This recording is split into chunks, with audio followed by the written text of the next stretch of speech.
দুই নম্বর পয়েন্ট হচ্ছে হাজী সাহেবের হজ করে যাওয়ার আগে হালাল সম্পদ সংগ্রহ করা। কি এবার তো খাইছে, হালাল সম্পদ সংগ্রহ করা। যে টাকা দিয়ে হজ করতে যাচ্ছেন ওটা হালাল কিনা হারাম। আজীবন দুর্নীতি করে মানুষের টাকা পয়সা মেরে খেয়ে হাজী সাহেব যায় হজ করতে, হজ আবার কবুল হবে চিন্তা করে। হালাল রুজি ইবাদত কবুলের পূর্ব শর্ত, এই কথাটি সমাজে বলা বাহুল প্রচলিত থাকলেও সবাই জানে ইবাদত কবুল হওয়ার পূর্ব শর্ত কি? হালাল খাদ্যটা কে না জানে? এই কথা মানুষের কাছে সবার কাছে পৌঁছেছে, মানুষের কাছে এর কথার কোনো মূল্য নেই। জানে ঠিকই কিন্তু এই কথার কি নাই, মূল্য নেই। অথচ রাসূল সাল্লাল্লাহু আলাইহি ওয়াসাল্লাম বলেছেন, নিশ্চয় আল্লাহ পবিত্র, তিনি পবিত্র ছাড়া কোনো বস্তু গ্রহণ করেন না। যে ব্যক্তি ভালো কাজ করবে, যেটাই করবে না কেন, তার জন্য খাদ্য হালাল লাগবে, পানিও হালাল লাগবে, পোশাকও হালাল, আপনার হালাল লাগবে। পোশাক, পানি, খাদ্য, জীবিকা নির্বাহ যদি হারাম হয় তাহলে তার কোনো ইবাদত গ্রহণযোগ্য হবে না, কবুল হবে না। হাদিস মুসলিম এবং মিশকাত পাবেন ৭৬০ নম্বর হাদিস। আল্লাহ নবী সাল্লাল্লাহু আলাইহি ওয়াসাল্লাম বলেছেন, হালাল জায়গাতে হজ করতে হবে, হালাল জায়গাতে আপনাকে খাদ্য কিনে খেতে হবে। আপনি বুঝতে পারেন না এটা কত জটিল, কত কঠিন। হালাল টাকা ছাড়া যদি আপনি হজ করতে যান, হারাম টাকা নেই, তাহলে হজ আর বাসায় ফিরে আসবে না। শুধু টাকাগুলো নষ্ট হয়ে গেছে, ওই টাকাগুলো নষ্ট হয়ে গেছে, আপনার হজ কবুল হবে না। আমাদের যে দায়িত্বশীল নেতা নেতৃত্ব, তারা হজ করতে যায় না, কথা বলে না। হজ করতে যে কিন্তু দোয়া পড়েছে, কাবা করে গিলাপ ধরে যে দোয়া পড়ে, আবার যেখানে সাফা করে মারোয়া পাহাড়ে, আবার দেখবেন হাজরা আসওয়াদে সেখানে যে আবার তওয়াফ করার সময়, এবং তারপরে বিশেষ বিশেষ কিছু কিছু রুকুনে, এমনি রুকুনে যে একটা দোয়া আছে হাজরা আসওয়াদ পড়ার আগে, তারপরে তাকবীর আছে, অনেকগুলো দোয়া। আমি বলবো পুরো হজের বিবরণ আমি দিয়ে দেবো ইনশাআল্লাহ। তবে আপনাকে আগে জানতে হবে মনোযোগ সহকারে।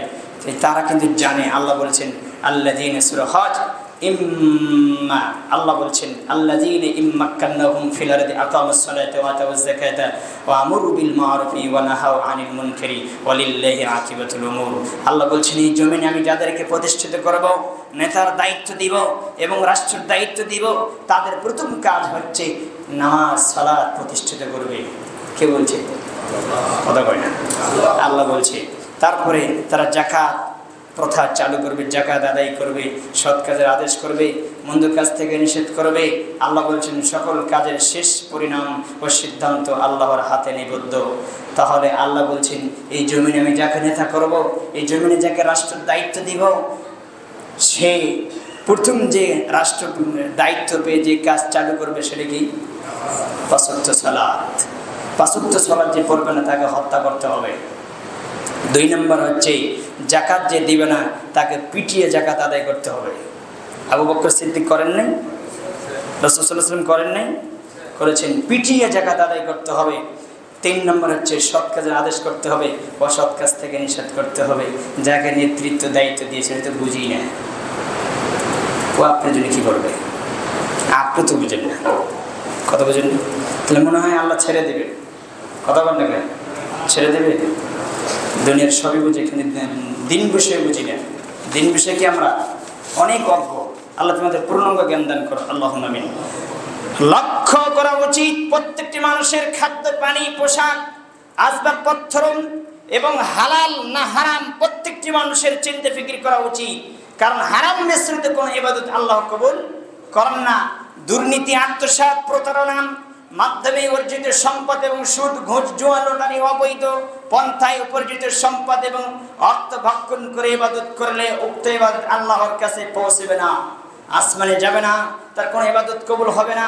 তাই প্রত্যেকটি মানুষের উচিত হজ্জে যাওয়ার আগে, এবং সাধারণ মানুষ সবাইকে আমি লক্ষ্য করে বলছি, প্রত্যেকটি মানুষের উচিত এবং হজ্জে যাওয়ার পূর্বে সম্পদ হালাল কিনা হারাম এটা যাচাই করা আবশ্যক। কথা বুঝেননি? তার টাকা হালাল কিনা হারাম এটা আপনাকে ভেবে চিন্তে কাজ করতে হবে। কিন্তু আপনি যদি হারাম টাকা নিয়ে হজ করতে যান, আপনার জীবনে কোনো পরিবর্তন আসবে না। শতবার হজ করলে আগে ছিলেন চোর, হজ করার আসার পরে হবেন হলো আপনার ডাকাত, আপনার ভিতরে রেডি আসবে, কোনো পরিবর্তন আসবে না। এই বাংলার জমিনে শত শত হাজি আছে, কিন্তু হাজিরদের কোনো পরিবর্তন নেই। থাকবে কি করে?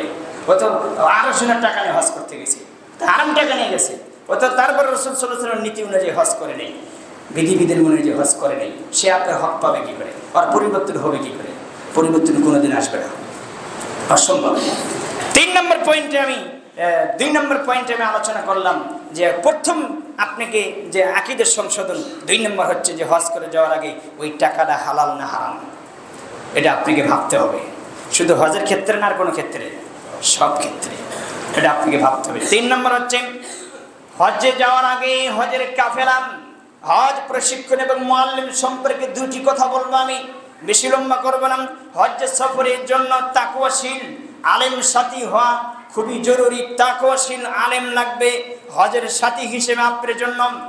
আল্লাহর নবী সাল্লাল্লাহু আলাইহি ওয়াসাল্লাম হাদিসে উল্লেখ করেছেন, কারণ মুআল্লিম সহি আকীদা ভিত্তিক জ্ঞান রাখলে হজের বিধিবিধানগুলো সঠিকভাবে পালন করা যাবে। মুআল্লিম যদি বেদাতি হয়, শিরকি হয়, কুফরি নিফাকি হয়, যে মুআল্লিমের মাধ্যমে হজ করতে যাচ্ছেন, মুআল্লিম আছে না নাই? প্রত্যেকটি হাজে সে মুআল্লিমের মাধ্যমে হজ করতে যায়, আর ভিতরে বেদাতি যদি থাকে, বেদাতি আকীদা যদি মুআল্লিমের হয়, তাহলে আপনার দ্বারা বেদাতি আসবে, বেদাতি কাজ হবে, আপনার দ্বারা ভালো পন্থা অনুযায়ী হজ করা সম্ভব নয়, হবে না, আপনার হজ কবুলও হবে না। সহি আকীদার যদি মুআল্লিম সাহেব না হয়, তাহলে হজের বিধিবিধানগুলো সঠিকভাবে পালন হবে না। তাই বিশুদ্ধভাবে হজ সম্পাদন করার জন্য নির্ভরযোগ্য কাফেলা নির্বাচন করা, ভালো মানুষগুলো নির্বাচন করা একান্ত কর্তব্য। অনুরূপ হজ যাওয়ার পূর্বে অন্তত 1 মাস আগে প্রশিক্ষণ গ্রহণ করা আবশ্যক। তাছাড়া হজে এবং হজে যাওয়া বা না যাওয়া উভয় সমান হবে, ওই টাকাগুলো নষ্ট হবে, আপনার হজে কবুল হবে না। হাদিসের ভিতরে এসেছে ভালো মানুষের সাহায্য লাভ করার জন্য আল্লাহ নবী সাল্লাল্লাহু আলাইহি ওয়াসাল্লাম উৎসাহী করেছেন, এবং আল্লাহ নবী বলেছেন, হাদিসটা আপনি বুখারীতে পাবেন 5534 নম্বর হাদিস, আপনি খুলে দেখবেন। আবু মুসা থেকে বর্ণিত, তিনি বলেন, নবী সাল্লাল্লাহু আলাইহি ওয়াসাল্লাম বলেছেন, কালা মাসালুল জালিসিল সালিহি ওয়াস সাউই কাহামিলিল মিস্ক ওয়ানাফিকিল কিরি। আল্লাহ রাসূল সাল্লাল্লাহু আলাইহি ওয়াসাল্লাম বলেছেন, সৎসঙ্গী অসৎ সঙ্গীর দৃষ্টান্ত হলো কস্তুরী ওয়ালা মতম, আতর এবং কামারের মতম, আতর এবং কামারের মতো। আতর কি? সৎসঙ্গী অসৎ সঙ্গীর উদাহরণ আল্লাহ নবী পেশ করেছেন, যে আতর বিক্রেতা এবং কামারের মতম উদাহরণ তিনি পেশ করছেন। আতর বিক্রেতা হয় তোমাকে আতর প্রদান করবে, না হয় তুমি তার কাছ থেকে আতর কিনে নেবে। তুমি যদি যে আতর বিক্রি করে, তুমি ক্রেতা, তুমি যদি তার কাছে যাও, তাহলে তুমি তোমার কাছে আতর বিক্রি করবে আতরওয়ালা। আর যদি আতর তোমাকে না দেয়, তাহলে তুমি নিজের টাকা দিয়ে আতর কিনে নেবে। যদি এটাও না হয়, তুমি কিনেও না নাও, তাহলে অন্তত তুমি আতরের ঘ্রাণটা পাবে। কথা বলেন, পাবেন না? আতর কিনেন নেন, কিন্তু কার কাছে গিয়েছেন? আতরওয়ালার কাছে গিয়েছেন, কিছুই নেন নাই, কিন্তু যাওয়ার সঙ্গে কিন্তু আতরের ঘ্রাণ কি আতরওয়ালা ঠেকাতে পারবে? আতরের ঘ্রাণ পাবেন আপনি। আল্লাহ নবী কি দৃষ্টান্ত দিয়েছে, ভালো মানুষের যদি সঙ্গ হয়, তুমি ভালো জিনিসের আশঙ্কা পাবে, ভালোই পাবে। আর যদি কামারের কাছে যাও, তাহলে কামারের কাছে গেলে হয় তোমার কাপড় পুড়ে দিবে, না হলে কামারের কাছে একটা গন্ধ আছে, ওই দুর্গন্ধময় তুমি গন্ধ পাবে, এছাড়া ভালো কিছু পাওয়ার আশা করো না। মুআল্লিম যদি বেদাতি হয়, শিরকি আকীদা হয়, কুফরি আকীদা হয়, হারাম ভক্ষণ করে, তাহলে তুমি তার দ্বারা ভালো আশা করো না। তাহলে তোমাকে আগে নির্বাচন করতে হবে যে মুআল্লিমের মাধ্যমে ওই মুআল্লিমকে তোমাকে আগে জানতে হবে।